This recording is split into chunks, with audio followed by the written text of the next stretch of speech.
साहब इस फिजाई आलूदगी में सिर्फ हम ही लपेट में नहीं आए, हमसाया मुल्क भी आया हुआ है। और जनाब आप मोटरसाइकिल पे आया करते थे हमारे इलाके में, अब मेरी दुकान के पास गाड़ी खड़ी करके जाते हैं आप इनकी फैक्ट्री की तरफ। अंकल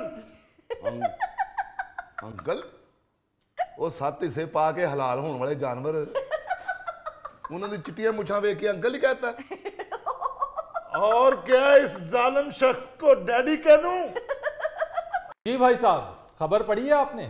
कौन सी खबर जनाब? खबर यह है कि लाहौर में 62 फैक्ट्रियां स्मॉग या फजाई आलूदगी फैलाने का सबब है। ओहो। और ये फैक्ट्रियां ईंधन के तौर पे प्लास्टिक वेस्ट, रबड़, टायर और दीगर माहौल दुश्मन अशिया ईंधन के तौर पे इस्तेमाल कर रही हैं। तो आपने मुझे क्यों बुला लिया?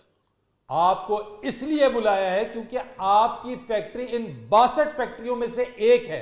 नहीं सर, मेरी फैक्ट्री ये फजाई आलूदगी का बाइस नहीं बन रही। कैसी आप बात कर रहे हैं?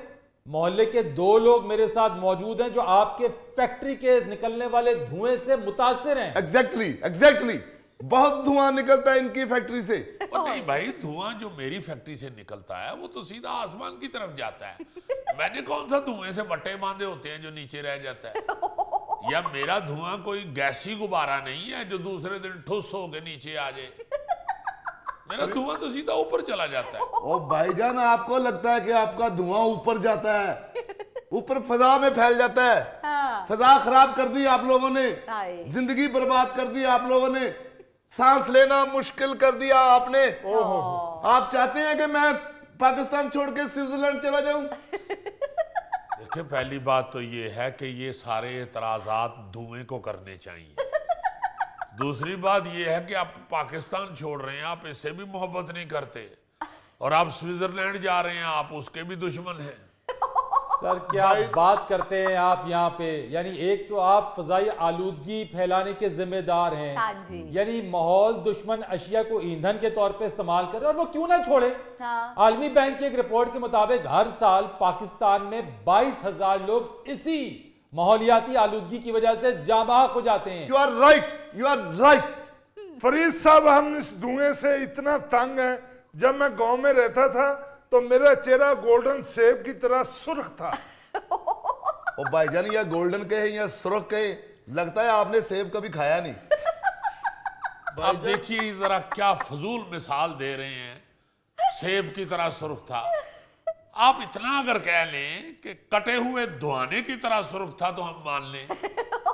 और भाईजान छोड़ दें आप फ्रूट के साइज को, आप अपनी फैक्ट्रियों को आबादियों से दूर क्यों नहीं लेके जाते? यार बात यह है कि हमने जहां पे फैक्ट्री डाली उस वक्त वहां इर्द गिर्द बिल्कुल सन्नाटा था, खाली जगह थी। अब वहां पे ये लोग आके बसना शुरू हो गए, आहिस्ता आहिस्ता मकान बन गए, हमारा वहां पे कारोबार चल रहा है। हम कहां ले जाएं फैक्ट्रियों को? बिल्कुल गलत कह रहे हैं आप। दुनिया भर में ऐसा होता है कि अगर फैक्ट्री के इर्द गिर्द आबादी हो जाती है तो फिर 2 काम होते हैं। या तो आप धुएं का इंतजाम करें कि ऐसे ईंधन को इस्तेमाल ना करें कि जब आपकी फैक्ट्री से धुआं निकले तो वो फिजा को आलूदा करें, या फिर आप अपनी फैक्ट्री को ऐसी जगह पे ले जाएं जहां आबादी ना हो। सही। हद हो गई, आपने तो मेरी फैक्ट्री के धुएं को दहशतगर्दी पेंट कर दिया है।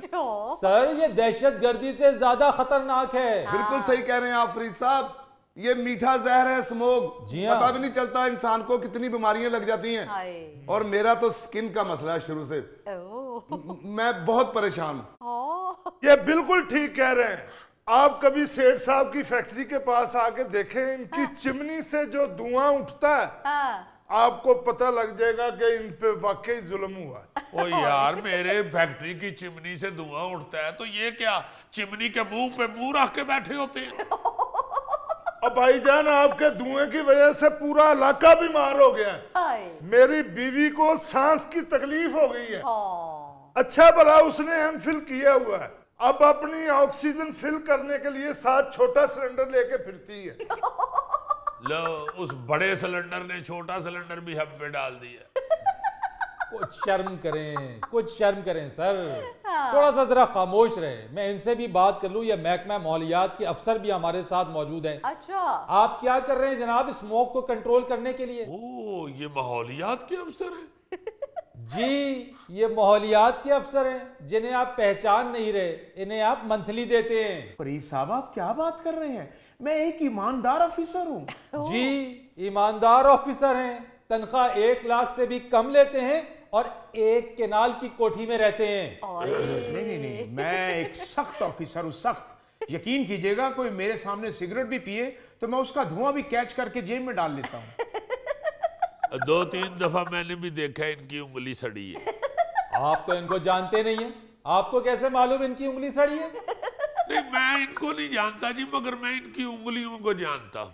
जी, उन उंगलियों को आप जानते हैं जिनमें आप हर माह नोट थमाते हैं। नहीं, फरीद साहब आप गलत कह रहे हैं। देखिए, टेलीविजन पर बैठकर आप ऐसी बात मेरे मुतालिक फिलहाल ना करें। ऑफिसर साहब, फजाई माहौल ठीक करें भाई, मत खेले हमारी जिंदगियों से। आप उसको ठीक करें। मैं जब भी उस मोहल्ले में गया हूँ, इसने दुकान के आगे कूड़ा जलाया इस शख्स ने। ओ भाई, ओ सड़क साफ करने के लिए इतना सा कूड़ा मैंने जला दिया, वो जुर्म बन गया। बहुत अच्छे, आपके हाथ में इतना सा लग रहा है भाई, वो इतना कूड़ा है, इतना। यार, गलत आप भी कर रहे हैं, गलत वो भी कर रहे हैं। आप सड़क साफ करने के लिए इतना सा जो कूड़ा जला रहे हैं, उससे आप पूरी फिजा को आलूदा कर रहे हैं, खराब कर रहे हैं फिजा को। जी सर, आप बिल्कुल ठीक कह रहे हैं। ये फैक्ट्री वाले भी बात नहीं आते हैं और ये शहरी भी बराबर के जिम्मेदार हैं। बिल्कुल ठीक कहा आपने। जो रिपोर्ट आई है उसके मुताबिक महकमा माहौलियात के चंद अफसरान और कुछ इंतजामिया के अफसरान 62 फैक्ट्रियों से 30 से 60 हजार रुपए मंथली ले रहे हैं। फरीद साहब, इस फिजाई आलूदगी में सिर्फ हम ही लपेट में नहीं आए, हमसाया मुल्क भी आया हुआ है। और जनाब, आप मोटरसाइकिल पे आया करते थे हमारे इलाके में, अब मेरी दुकान के पास गाड़ी खड़ी करके जाते हैं आप इनकी फैक्ट्री की तरफ। अंकल वो साथी से पा के हलाल होने वाले जानवर, उन्होंने चिट्टियां मुछा वे के अंकल ही कहता है। और क्या इस जालिम शख्स को डैडी कह दूं? और मैं आपकी स्किन की वजह से एफर्ट कर रहा हूं, आप मेरे साथ से सीधे हो गए हो। और कितना बुरा लगा आपके मुंह से एफर्ट। आपने जो कूड़ा जलाया, आप भी कसूरवार है। मारा तो मैं जा रहा हूं जो असूलों के साथ जीता हूं। जी बिल्कुल ठीक कह रहे हैं। ये हमारे माशरे में इक्का दुक्का बाअसूल आदमी रह गया है जो उसका जीना महाल है। हाँ जी। और आपको मैं एक बात बताऊं, दी गार्जियन की एक रिपोर्ट है जी जी, जो तहकीक सामने आई है, उसके मुताबिक आलूदा हवा में सांस लेने से खून में शुगर का लेवल बढ़ जाता है। अच्छा। और इसकी वजह से टाइप 2 ज़ियादतीज़ के वाकयात में इजाफा होता है। ओ भाई जी, इतनी जालम बीमारियां ना सुनाएं। मैं अपनी कपड़े की फैक्ट्री बंद कर देता हूं, आप अखबारों के सूट सिला लिया करें। नहीं, आप फैक्ट्री बंद ना करें, मैं हूं ना। और आपने क्या फैक्ट्री बंद करनी है? लाहौर हाई कोर्ट ने फजाई आलूदगी का सबब बनने वाली फैक्ट्रियों को सील करने का हुक्म दे दिया है। देखा, मैंने आपको कहा था ना। जी बिल्कुल बंद होना चाहिए ये खौफनाक धंधा मोहल्लों से। हाँ। हर दूसरे दिन मैं बीमार पड़ जाता हूँ, खांसी होनी शुरू हो जाती है, दुकान मेरी बंद हो जाती है। बड़ा बेटा काम पे नहीं जाता, छोटा बेटा भी घर लेटा रहता है। ओ भाई जी, फजाई आलूदगी का बताना है, अपनी फैमिली का हड्रामी का नहीं बताना। वैसे मैं हैरान हूं फरीद साहब, ये गवर्नमेंट का या मीडिया का या सोशल मीडिया का एक तरफ ध्यान पड़ता है, फिर उसी को चटू में डाल के कुटना शुरू कर देते हैं। भाई खुदा के वास्ते 62 फैक्ट्रियों की तरफ आपका ध्यान पड़ गया है। जो सड़कों के ऊपर धुआं फैला हुआ है, जो ट्रैफिक की वजह से धुआं है, गाड़ियों की वजह से धुआं है, जो किसान अपनी फसलों की बाकियात को आग लगाते हैं, जो घरों में बेपनाह ऐसी चीजें जलाई जाती हैं जिससे स्मोक पैदा होती है, उसकी तरफ कोई नहीं देखता। जो फैक्ट्रियों वाले हैं अब वो हथे चढ़े हुए, चलो ठीक है जी। सर, अपने अपने हिस्से का काम सबने करना होगा। उनके ऊपर भी हुकूमत क्रैकडाउन कर रही है, लेकिन आप तो अपने हिस्से का काम करें। आपने भी इसी फिजा में ही सांस लेनी है। आपने कोई बाहर से सिलेंडर मंगवा के उससे नहीं सांस लेनी है। और फरीद साहब, सुबह सुबह स्मोक का बहुत जोर होता है, नीचे आ जाती है सुबह सुबह। मुझे बच्चों का ख्याल आता है जो सुबह सुबह उठ के जाते हैं स्कूल। मैं तो 10 बजे उठता हूँ। बच्चे मुझसे सवाल करते हैं कि पापा आपके दौर में भी स्मोक होती थी? मैंने कहा नहीं बेटा, मैं तो उस टाइम भी 10 बजे उठता था। इसलिए हम गरीब हैं। तुम पढ़ लिख के गुर्बत को भी दूर करोगे और स्मोक को भी दूर करोगे। ये बात तो आपकी ठीक है कि तालीम से बहुत फर्क पड़ता है। हाँ। लेकिन यहाँ पढ़े लिखे लोग भी ऐसी ऐसी हरकतें कर जाते हैं कि हैरानगी होती है। आप बिल्कुल ठीक कह रहे हैं। मेरी फैक्ट्री में जो सबसे पढ़ा लिखा मुलाजिम है मेरा, मुझे उसी ने मशवरा दिया कि हुजूर खुदा के लिए गैस की जगह कचरा जला के गुजारा करें, प्रोडक्शन में बड़ा फर्क पड़ जाता है। वो ये सब कुछ आपको खुश करने के लिए कहता है, आपकी चापलूसी करता है, अपनी तनख्वाह बरकरार रखने के लिए आपको ये मशवरे देता है। आपको शर्म आनी चाहिए। खुद तो अक्ल शऊर रखते हैं, अपनी सोच के मुताबिक फैसला करें। ये मैं सिर्फ आपकी वजह से गंदा हो रहा हूँ। ना मेरी वजह से क्या गंदे हो रहे हो? आप अगर पहले दिन ही सख्ती करते, अपना काम ईमानदारी से करते, तो मैं आज इस तरह बैठ के जलील ना हो रहा होता। फरीद साहब हर दूसरे दिन आ जाता है, आपका खान सामा गजरेला बहुत अच्छा बनाता है। इसके गजरेले ने मुझे शर्मिंदा करा दिया। आप तो सिर्फ शर्मिंदा हो रहे हैं ना, मैं तो किसी को मुंह दिखाने के लायक नहीं रहा। आखिर लोग हमारा चेहरा ही तो देखते हैं।